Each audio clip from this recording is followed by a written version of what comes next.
বিসমিল্লাহির রহমানির রহিম। অর্থ দয়ালু পরম করুণাময় আল্লাহর নামে শুরু করছি। সংক্ষিপ্ত বর্ণনা: মানুষের প্রতিটি কাজ আল্লাহর নামে শুরু করা উচিত, এতে কাজের বরকত বৃদ্ধি পায় এবং আল্লাহর রহমত সাথে থাকে।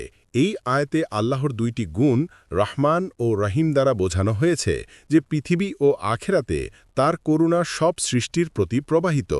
আলহামদুলিল্লাহি রব্বিল আলামিন।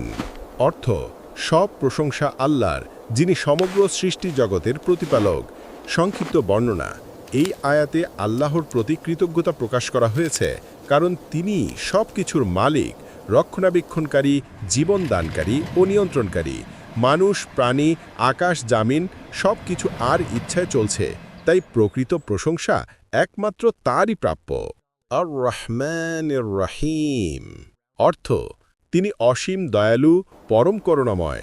সংক্ষিপ্ত বর্ণনা: আল্লাহর এই দুই গুণ প্রমাণ করে যে তার দয়া সবার জন্য, বিশ্বাসী অবিশ্বাসী জীবিত সব সৃষ্টির ওপর প্রসারিত। রহমান অর্থ সর্বজনীন দয়া, রহিম অর্থ বিশেষভাবে মুমিনদের প্রতি গভীর করুণা। মালিক ইয়াউমিদ্দিন। অর্থ তিনি প্রতিফল দিবসের একমাত্র মালিক।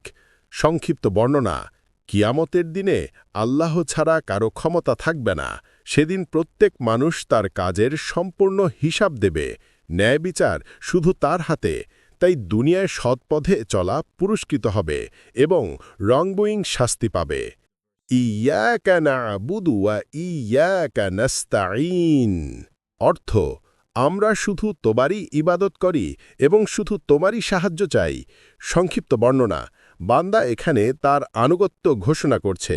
ইবাদত, দোয়া, ভরসা, সাহায্য, মানত সব কিছু আল্লাহর জন্যই। মানুষ কোনো কাজে সফল হতে আল্লাহর সাহায্য ছাড়া কিছুই করতে পারে না। এই আয়াত তাওহীদের সবচেয়ে স্পষ্ট ঘোষণা। ইহদিনাস সিরাতাল মুস্তাকিম। অর্থ আমাদেরকে সরল পথ দেখাও। সংক্ষিপ্ত বর্ণনা: সরল পথ হল নবী রাসূল, সত্যবাদী, সুহাদা ও সৎ লোকদের পথ, যেখানে সঠিক বিশ্বাস, নৈতিকতা ও ইবাদত রয়েছে।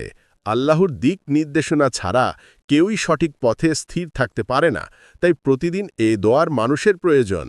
সিরাতাল্লাযীনা আন'আমতা আলাইহিম গায়রিল মাগদুবি আলাইহিম ওয়ালাদ-দাল্লিন।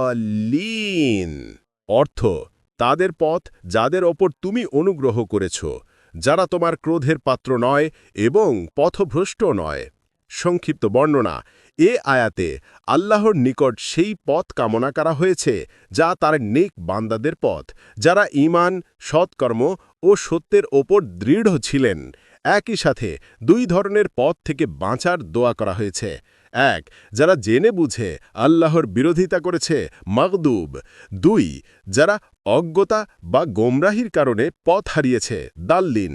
এর মাধ্যমে মুসলমানকে সঠিক বিশ্বাস, সৎ চরিত্র ও সঠিক দিক নির্দেশনার প্রতি স্থির থাকতে শিক্ষা দেওয়া হয়েছে।